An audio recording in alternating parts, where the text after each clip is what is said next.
जागते रहो, जागते रहो।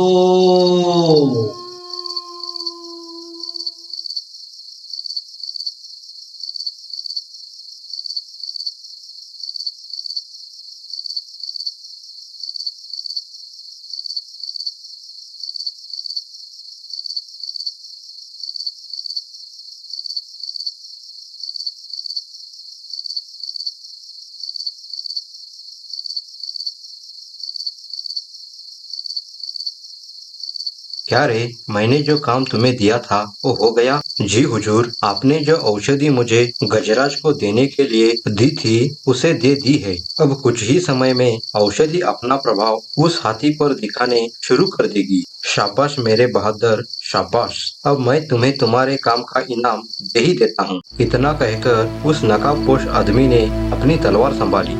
हुजूर, ये आप क्या कर रहे हो? आपने तलवार मैन में से बाहर क्यों निकाली? तुम्हें खत्म करने के लिए। मैं नहीं चाहता कि यह राज मेरे अलावा किसी को पता रहे। मैं बिल्कुल भी नहीं चाहता कि मेरा राजदार इस दुनिया में जिंदा रहे।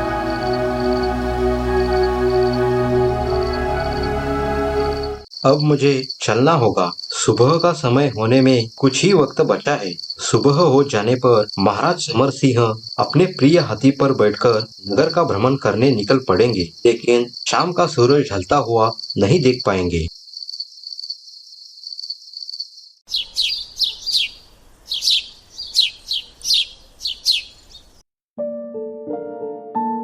महारानी जी, हम अभी नगर भ्रमण पर जा रहे हैं। मेरे अनुपस्थिति में जो भी लोग यहाँ अपनी शिकायतें दुख दर्द लेके आते हैं, तुम अपनी तरफ से उनकी मदद कर देना। ठीक है महाराज। चलो गजराज। लेकिन आज गजराज आगे नहीं बढ़ा, वो एक जगह पर खड़ा रहा। महाराज थोड़े क्रोधित होकर बोले, चलो गजराज आगे बढ़ो। आज तुम्हें क्या हो गया है? चलो जल्दी आगे बढ़ो।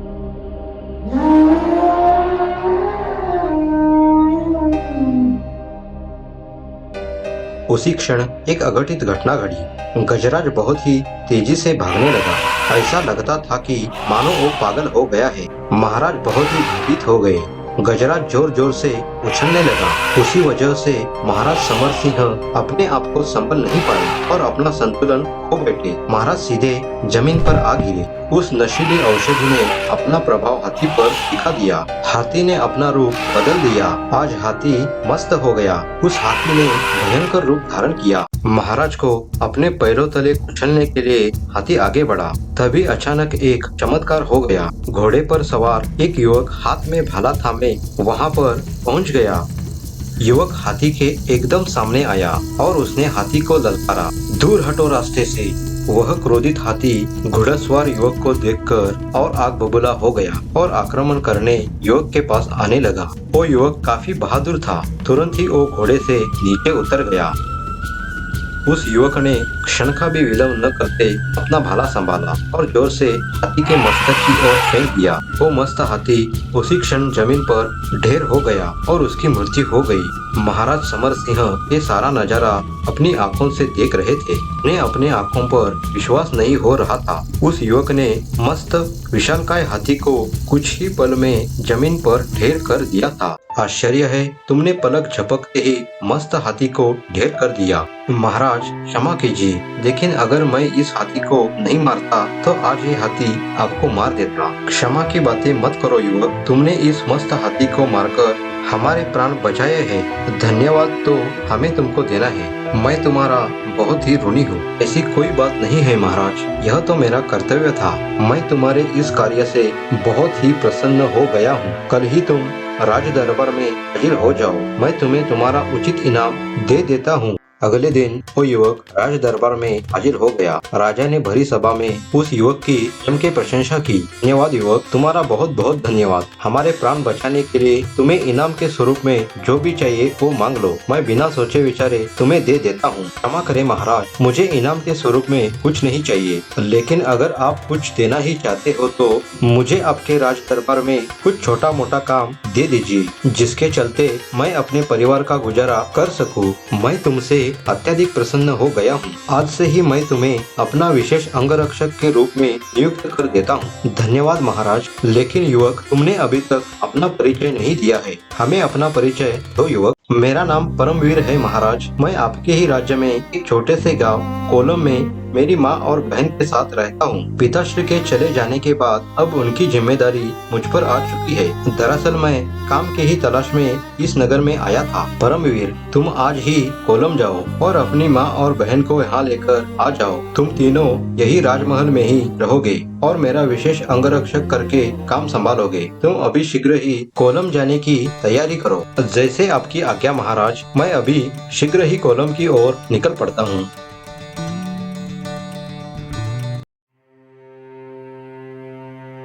तो एक बेकार से युवक ने बीच में पड़कर हमारी योजना असफल कर दी। जी मालिक, उस साहसी युवक ने बड़ी ही वीरता से उस मस्त हाथी को मार गिराया और महाराज के प्राण बचाए। कौन था वो युवक? उस युवक का नाम परमवीर है। इसी राज्य के कोलम नाम के एक छोटे से गांव में वह अपनी माँ और बहन के साथ रहता है। महाराज ने अब उसे अपना विशेष अंगरक्षक के रूप में नियुक्त कर दिया है। इसी समय वह युवक महाराज के आदेश के अनुसार उन दोनों को राजमहल लाने कोलम की और निकल पड़ा है। तो चलो, देरी किस बात की, रास्ते में ही हम उसे खत्म कर देते हैं। उस युवक ने मेरी सारी योजना चौपट कर दी, वरना महाराज आज यमलोक पहुंच जाते। आज तो उसे नहीं छोड़ूंगा। ऊपर वाले का शुक्रिया, मेरे तो भाग्य ही खुल गए। अच्छी नौकरी तो मिली, उससे बढ़िया राजमहल में रहने के लिए जगह भी मिली। माँ और बहन यह बात सुनेंगे तो उनके खुशी का ठिकाना न रह पाएगा। मैं कल ही दोनों को लेकर वापस राजमहल आ जाऊंगा। तभी एक सनसनाता हुआ तीर परमवीर के एकदम सामने से निकल गया। ऐसा प्रतीत लग रहा था कि वह तीर परमवीर की जान लेने के लिए ही छोड़ा हो। मैं तो बाल बाल बच गया, लेकिन मेरे ऊपर यह जानलेवा तीर किसने छोड़ा? तभी दो लोग हाथ में हथियार लेकर उसके सामने आ खड़े। परमवीर बहुत ही बहादुर और चालाक था। तुरंत ही वह घोड़े से नीचे उतरा और उन हथियार थामे लोगों पर बिजली की तरह टूट पड़ा। कुछ ही पल में उसने हमलावरों पर उलटफेर कर दिया। उनमें से एक हमलावर तो मर गया, लेकिन एक अभी भी जिंदा था। बोल, किसके आदेश पर तुम मुझे मारना चाहते हो? जल्दी बोल, अन्यथा तुम्हारा सिर धड़ से अलग करवा दूंगा। मुझे छोड़ दो, मुझे मत मारो, मैं सब कुछ बता देता हूँ।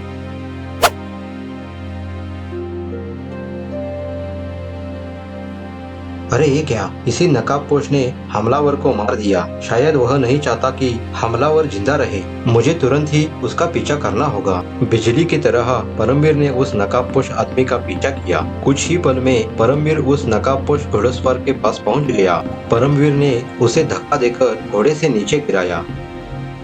नीचे गिर जाने से नकाबपोश का नकाब किसी चीज में अटक कर फट गया।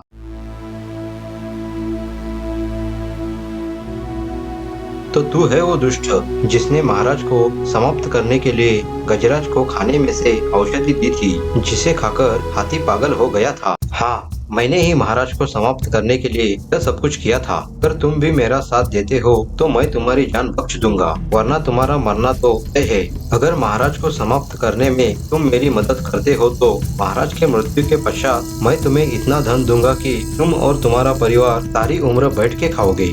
सोच लो, धन दौलत के लालच में तुम जैसे दुष्ट बिक सकते हैं। मुझे खरीदने की कोशिश मत करना। मैं तुम्हें अभी इसी वक्त समाप्त कर सकता हूँ, पर मैं ऐसा नहीं करूँगा। कल राज दरबार में मैं सारी हकीकत महाराज को बता दूंगा। महाराज ही तुम्हें तुम्हारे किए की सजा अवश्य देंगे। इतना कहकर परमवीर कोलम की ओर निकल पड़ा। अगर कल इसने महाराज को सारी हकीकत बता दी तो मेरा मरना तो तय है। महाराज मुझे सूली पर चढ़ा देंगे। मुझे कुछ न कुछ तो ऐसा काम करना होगा जिससे महाराज के सामने इसके मुंह से एक शब्द भी निकल ना पड़े।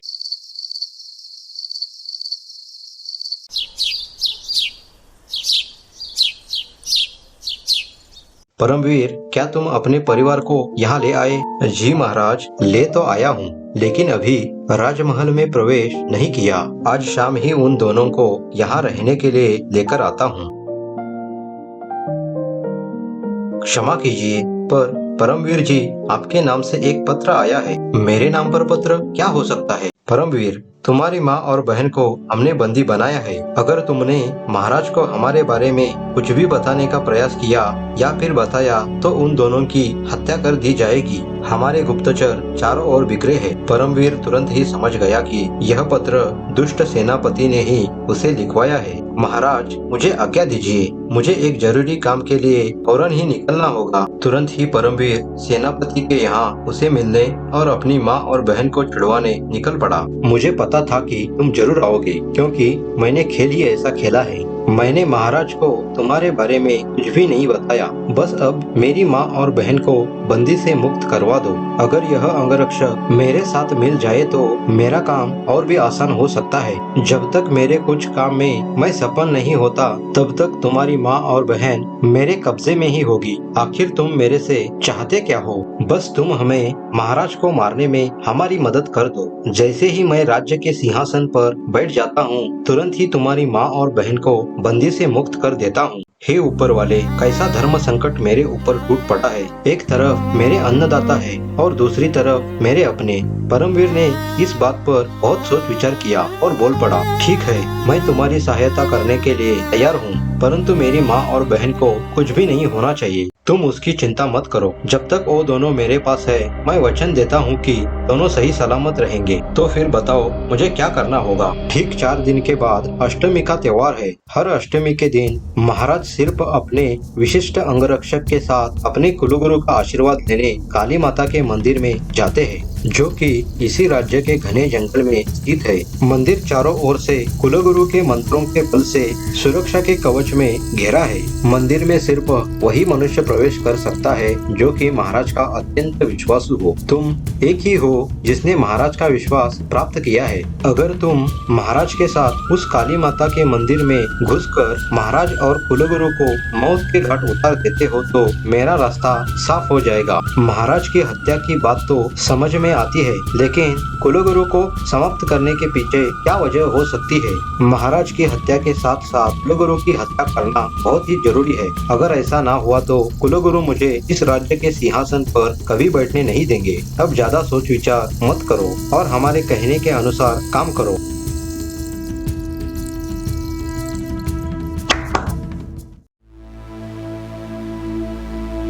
सेनापति ने अपने कुछ आदमियों को परमवीर पर कड़ी नजर रखने के लिए कहा और साथ में ये भी कहा कि अगर परमवीर बीच में ही कुछ गड़बड़ी करता है तो तुरंत ही उसे मौत के घाट उतार दिया जाए। देखते ही देखते अष्टमी का वो दिन आ ही गया।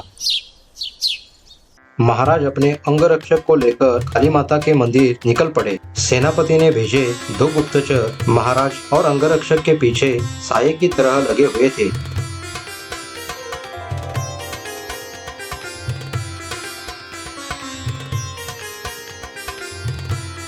यही है वो काली माता का मंदिर। जरा संभल कर चलना परमवीर, क्योंकि अब यहाँ से कुलगुरु के मनोबल की सीमा शुरू होती है। हमें भी अंदर जाकर देखना होगा, क्या सच में अंगरक्षक महाराज और कुलगुरु को समाप्त करता है भी या नहीं। मूर्ख, आगे बढ़ना यानी साक्षात अपने मृत्यु को आमंत्रण देना बराबर है। यहाँ से कुलगुरु के मंत्रों के बल की सीमा शुरू होती है। बिना कुलगुरु की आज्ञा के अंदर जाने वाला जलकर भस्म हो जाता है। हमें यही खड़े होकर प्रतीक्षा करनी होगी। कुछ ही समय के बाद परमवीर मंदिर से बाहर आया। उसके हाथ में एक पोटली थी जिस पर रक्त लगा हुआ था और उसकी तलवार रक्त से भीग चुकी थी। लगता है अंगरक्षक ने अपना काम कर दिया है। उसके हाथ में एक पोटली है, उस पर रक्त लगा हुआ है और तलवार भी रक्त से भीग चुकी है। हमें तुरंत ही यह खबर सेनापति तक पहुंचानी होगी। कुछ ही समय के बाद अंगरक्षक रक्त से भरी पोटली लेकर सेनापति के यहाँ पहुंच गया। मैंने तुम्हारा कार्य सफलतापूर्वक कर दिया है। हमें पहले से ही उसकी सूचना मिल चुकी है, लेकिन क्या तुम साबित कर सकते हो कि महाराज और कुलगुरु का वध तुमने सच में किया भी है या नहीं? मैं जानता था कि तुम इस बात पर यकीन नहीं करोगे, इसलिए महाराज और कुलगुरु के सिर काटकर इस पोटली में बांधकर लाया हूँ। जब सेनापति पोटली खोलता है तो सच में ही महाराज और कुलगुरु के कटे हुए सिर उसमें थे। मैंने तो मेरा काम कर दिया है। अब तुम मेरी माँ और बहन को छोड़ दो। हाँ हाँ, जरूर जरूर, मैंने तुम्हारी माँ और बहन को हमारे महल के नीचे बंदी बनाकर बंदी गृह में रखा है। तुम खुद ही जाकर उन दोनों को यहाँ लेकर आ जाओ, तब तक मैं तुम्हारे धन का प्रबंध करता हूँ। जैसे ही परमवीर वहाँ से गया, सेनापति ने एक दूसरे सैनिक को बुलाया। सुनो, तुरंत ही तुम गुप्त रास्ते से जाओ और उन तीनों को वहीं पर ही मार दो, उनमें से कोई बचना नहीं चाहिए। जैसे ही परमवीर बंदीगृह के सामने पहुंच गया, वह सैनिक उस पर आक्रमण करने आगे आया। तुरंत ही परमवीर ने उसे मौत के घाट उतार दिया। सेनापति इस बात से खुश था कि महाराज और कुलगुरु के साथ साथ अब परमवीर और उसका परिवार इस दुनिया में नहीं रहेंगे। अब मेरा रहस्य कोई नहीं जानता। अब मुझे इस राज्य का महाराज बनने पर कोई रोक नहीं सकता। तेरा यह सपना कभी पूरा नहीं होगा। कुछ तूने तो हम सबको बहुत ही मुसीबत में डाला था। तुम हमें देखकर इतना चौंक गए, तो फिर महाराज और कुलगुरु को जीवित देखकर तुम्हारी हालत कैसे होगी? असंभव, ये कैसे हो सकता है? महाराज और कुलगुरु जीवित कैसे हो सकते हैं? मेरे सामने ही तो उन दोनों के कटे सिर पड़े हुए हैं। मेरी आंखें धोखा कैसे खा सकती है?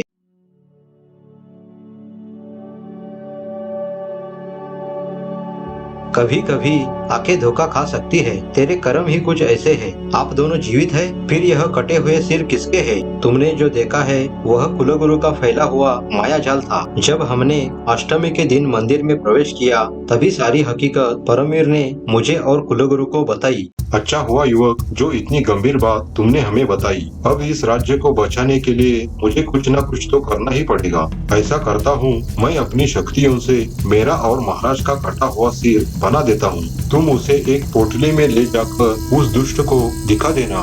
फिर उसे यह विश्वास होगा कि तुमने सच में ही हम दोनों को समाप्त कर दिया है। वो तुम्हारी माँ और बहन को छोड़ देगा। तब तक हम दोनों सैन्य लेकर उसे बंदी बनाने पहुँच जाएंगे।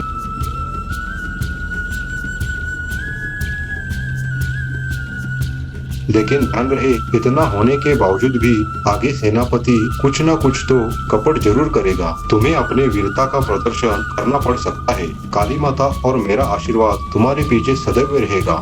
जाओ। उसके आगे क्या हुआ तुम्हें तो पता ही है। तुम खुद ही अपने बिखरे जाल में फंस चुके हो। मैं अभी मेरे सारे सैनिकों को बुलाकर तुम्हें खत्म कर देता हूँ। तू इस भ्रम में मत रहो कि तुम्हारे सैनिक तुम्हारे कहने पर आ जाएंगे। तुम्हारे सारे सैनिक हमारे सैनिकों द्वारा पकड़े गए हैं और यह महल भी चारों ओर से घेर लिया है। भागने की कोशिश तक मत करना। मुझे क्षमा कर दीजिए महाराज, मेरी मति भ्रष्ट हो गई थी, जो कि इतना अघटित कार्य करने चला था। कृपा करके एक बार मुझे बख्श दीजिए। तुम जैसे गद्दार को मेरे राज्य में क्षमा नहीं, सिर्फ और सिर्फ मौत की सजा मिलती है। उसी दिन महाराज ने उस दुष्ट सेनापति का सिर काटकर खाई में फेंक दिया।